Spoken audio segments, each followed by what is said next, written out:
Olin, kelakuan dari orang-orang Nasrani itu dia punya ilmu, dia tahu, tapi dia nggak mau pakai. Dia seperti babi gayanya itu, seruduk saja. Makanya gerakan mereka kristenisasi dan lain sebagainya gencar. Mengerikan, Bu. Kalau kita dulu klaim 99% rakyat Indonesia Muslim, sekarang nggak bisa. Catatan terakhir yang saya mengerti 85%. Berarti sudah degradasinya turun banget gitu loh. 14% kita sudah turun. Tergerus umat kita, berpindah agama. Lalu apa care kita? Kita distrategikan oleh mereka. Kalau bicara tentang begini, ini namanya fundamentalis ekstremis. Kalau kita bicara begini, ini namanya tidak menjaga persatuan gitu. Haleluya, haleluya, shalom alaikum bismillahirrahmanirrahim. Salam Aki. Aku kabarkan Injil keselamatan. Bapak Ibu nasi Tuhan, ketemu lagi dengan saya Evangelis Avraham Effendi Usman. Bagaimana kabar Bapak Ibu semua? Tentu luar biasa. Saudaraku, para pencinta channel Injil Habaget, bagaimana tanggapan Bapak Ibu semua setelah melihat cuplikan video di awal tadi?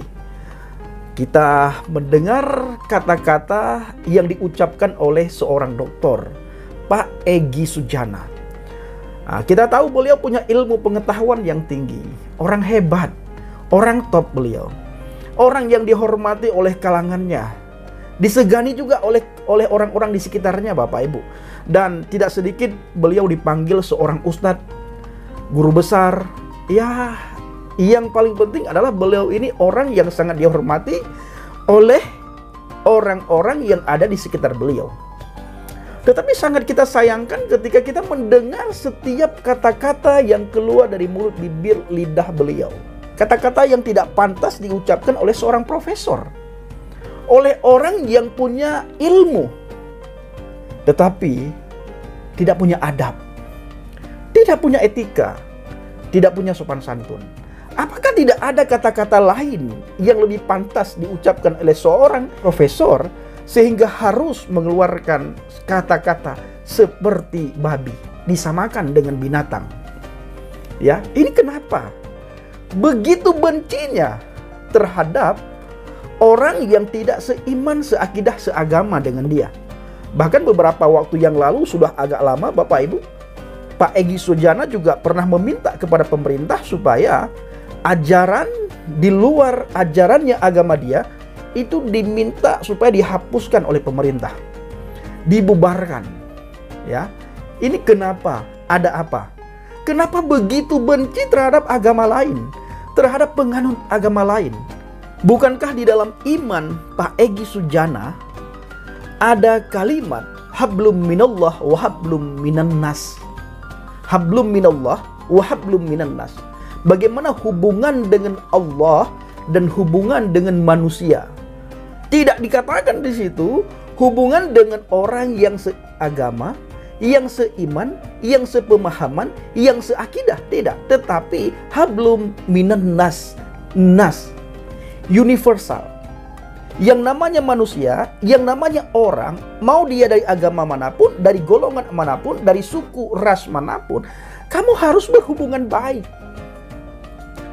Jadi istilahnya kita harus menunjukkan bagaimana karakter kita, adab, budi pekerti, sopan santun kita kepada orang lain. Yang khususnya kepada orang yang tidak seiman, seagama, seakidah, sepemahaman dengan kita, sehingga mereka bisa melihat rahmatan lil alamin di dalam diri kita yang mengaku beragama Islam. Karena agama Islam dikenal dengan istilah rahmatan lil alamin. Anda harus menunjukkan ini Pak Egy. Tunjukkan kalau Islam itu rahmatan lil alamin. Dan Anda harus menunjukkan dari perbuatan, dari sikap, dari tingkah laku, dari perkataan Anda, sehingga orang di luar agama Anda benar-benar menghormati dan menjunjung tinggi agama Anda. Nah, kalau Pak Egy baca sejarah, di saat Islam masih sedikit pengikutnya, ini sejarah ya, ketika Islam masih sangat sedikit pengikutnya, belum banyak. Istilahnya, di saat orang Islam tertindas atau ditindas, itu Nabi Muhammad bersama dengan pengikutnya meminta bantuan kepada seorang raja Nasrani, Raja Habsyah. dan disambut baik oleh Raja Habsyah. Bahkan disediakan tempat sholat, tempat ibadah oleh Raja Habsyah. Sampai Raja Habsyah mengatakan kepada rakyatnya, siapapun yang melawan dan memusuhi Muhammad beserta kaumnya atau umatnya, orang itu berhadapan dengan aku dan orang itu memusuhi dan melawan aku. Saya ulangi, kata-kata Raja Habsyah kepada rakyatnya, siapapun yang melawan Muhammad dan kaumnya dan umatnya, maka orang itu melawan aku. Ini yang dikatakan oleh Raja Habsyah kepada rakyatnya. Begitu Raja Habsyah, Raja Nasrani pada waktu itu menghormati Muhammad beserta umatnya, dikarenakan mereka waktu itu dalam keadaan terdesak, dalam keadaan ya bisa dikatakan terdesak, putus asa, dikarenakan dianiaya, ditindas. Siapa yang menindas? Arab jahiliyah, kaum Quraisy. Nah, sehingga Nabi Muhammad meminta pertolongan, bantuan kepada Raja Habsyah dan diberikan perlindungan oleh Raja Habsyah. Nah, siapa yang melawan Muhammad beserta kaumnya, beserta umatnya, maka orang itu melawan aku. Disediakan tempat sholat lagi oleh Raja Habsyah. Benar-benar lindungi. Seperti teman, seperti sahabat, seperti rakyatnya. Padahal itu tidak seiman, seakidah, seagama. Namanya juga Raja Nasrani. Raja Habsyah seorang Nasrani yang sangat taat.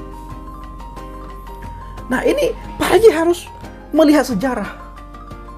Belum lagi Pak Egy harus melihat ya, bagaimana ketika Nabi Muhammad mengalami wahyu, ketika Nabi Muhammad menyendiri di sebuah gua atau di sebuah tempat. Setiap apa yang Nabi Muhammad alami, beliau bertanya kepada seorang pendeta, Naufal bin Waraqah atau Waraqah bin Naufal. Apapun yang dialami dalam mimpi, yang menafsirkan mimpi, pengalaman spiritual Muhammad, itu ditafsirkan, dijelaskan oleh pendeta, ya, oleh pendeta yang bernama Naufal bin Waraqah atau Waraqah bin Naufal. Ini harus lihat.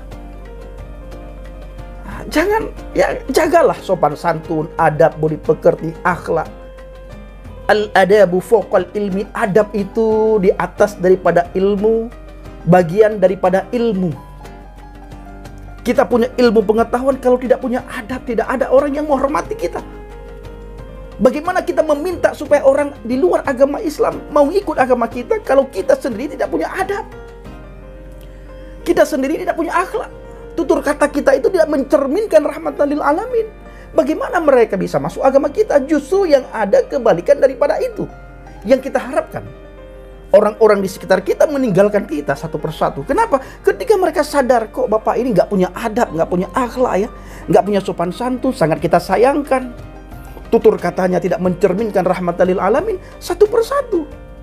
Bahkan ketika orang-orang Islam yang awam melihat adab budi pekerti daripada seorang penceramah tidak ada, maka mereka akan meninggalkan agama Islam. Nah, ini yang harus disadari oleh pemuka agama.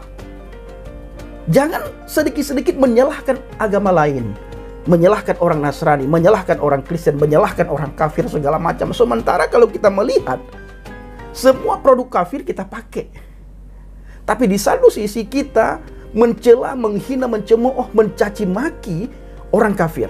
Produk kafir kita pakai, tetapi orangnya kita hina, pribadinya kita hina, kita caci maki. Di mana letak adab budi pekerti, otak dan pikiran kita? Coba Bapak Ibu cerna. Ya, coba dicerna, direnungkan apa yang saya sampaikan. Jangan sedikit-sedikit, oh ini penista ini ya, hajar habis dia bla bla bla, holol dorohnya wajib dibunuh. Tidak perlu. Kita harus berpikir, kenapa orang itu bisa murtad dari agamanya? Ada apa? Ini yang harus kita pikirkan. Ya, kenapa sih dia bisa murtad? Kenapa sih dia bisa keluar dari agama Islam? Ada apa?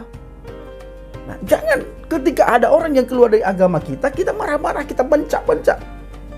Kita katakan hal-hal yang tidak pantas kita katakan. Bukannya kita cari tahu